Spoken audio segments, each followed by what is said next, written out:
Yo, today I'm looking at the traits that you would need. Shout out Fire and Part 2. Starting off with plays 1-2s, bruv. These are for the possession systems, guys that like to keep the ball. I got Smith Rowe because he's a perfect example in real life. Always facing the goal. I mean, facing away from the goal, like his back's to the goal. Always looking to play the 1-2. This is for like guys that can dribble, but you know, like when you play 1-2, let's say your friend or something, you would like the ball back, bruv. So you do need to be able to dribble as well, but it's mainly possession retention, bruv. That's what it's all about. That's the whole thing. That's why I got Smith Rowe there. You get me? So yeah, that's plays 1-2. Dictates tempo, bruv. That's one of my personal favorite traits. You get me? Like it's just so beautiful. Deep playing playmakers that dictate tempo. All it is like you see, like if you was a child, what the fuck? Everybody was a child. You see them puppets, yeah, where man's pulling the strings, bruv. That's exactly what these men are doing. When you're dictating it, you're bossing that shit, bruv. You get me? Like man's got the strings pulling. You would need a good pivot for that. First touch, anticipation, composure, and even if I hover over it, yeah, this increases the chances of the player taking charge of predominantly midfield situations and using their attributes to influence the team's performance. Literally what I just said,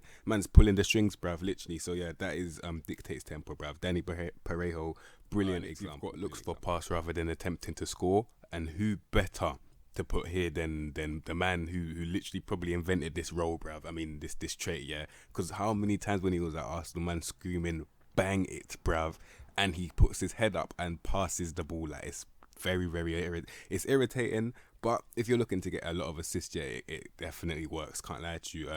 I've even had guys with this trait round the goalkeeper and pass backwards, bruv. Shout out Deontay, shout out Mohamed, shout out Mubarak. You man know, yeah. That's a true story. Man rounded the keeper and passed backwards, bruv. And this trait, it takes it a bit too far still.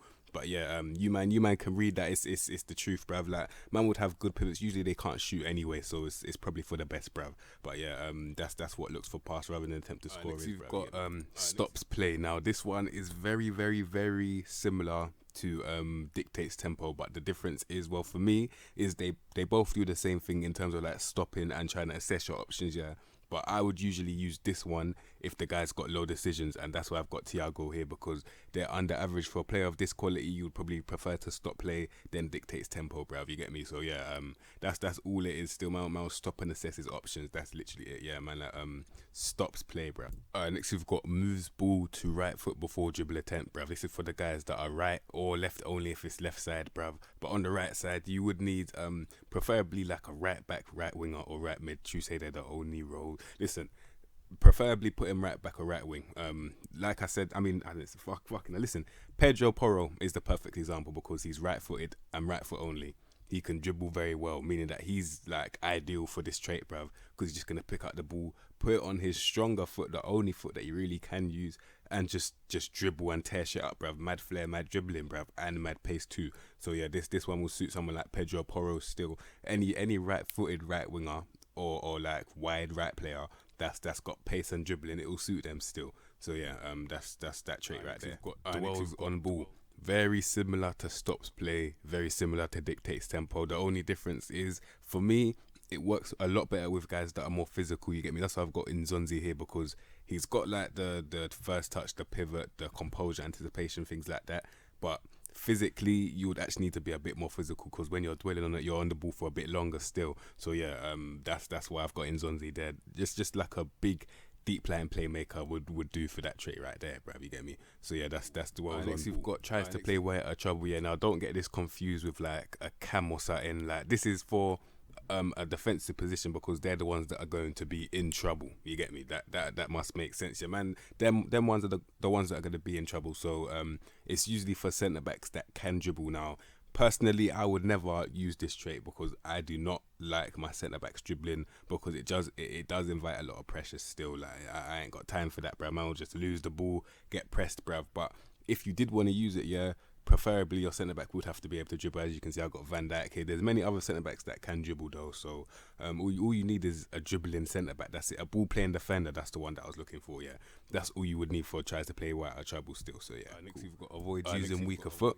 I've got Pedro Porro again, because another right only role, bruv. Like right only or left only. If you see that, that's when you would use something that avoids using weaker foot, because literally they can't use their weaker foot. It's not for them still. They're literally one-footed, bruv. And I did have to put Pedro Porro on right only. He's not actually on right only. Like, he's just the only example that I could think of. So I used him in it. But yeah, That's for the right or left. Next, you've got tries long range free kicks, bruv. Very self-explanatory, but I cannot believe man like Ward Prowse did not have this trait already. Had to literally put it on him with the in-game editor. Yeah, man's got 20 free kick taken, 20 corners. If that's not a set piece specialist, I don't know what is, bruv. And he didn't even have this trait.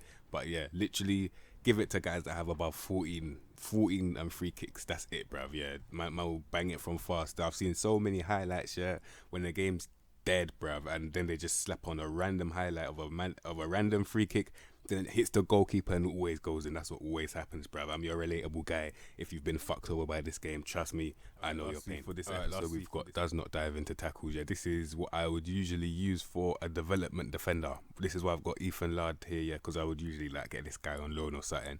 And I would attempt to give this guy this trait so that he doesn't rush in, because he's not the best defensively, as you can see. Marking is 11, positioning is 11, tackling is 12. He's not the best defensively, so I'd rather him stay back here, not dive in, instead of giving away stupid penalties and fouls that will lead to free kick or goal scoring opportunities, bruv. So yeah, that's all that trait is right there still. Alright, those are the second 10 traits for this week, bruv. Next week, man will be back with another 10, you get me?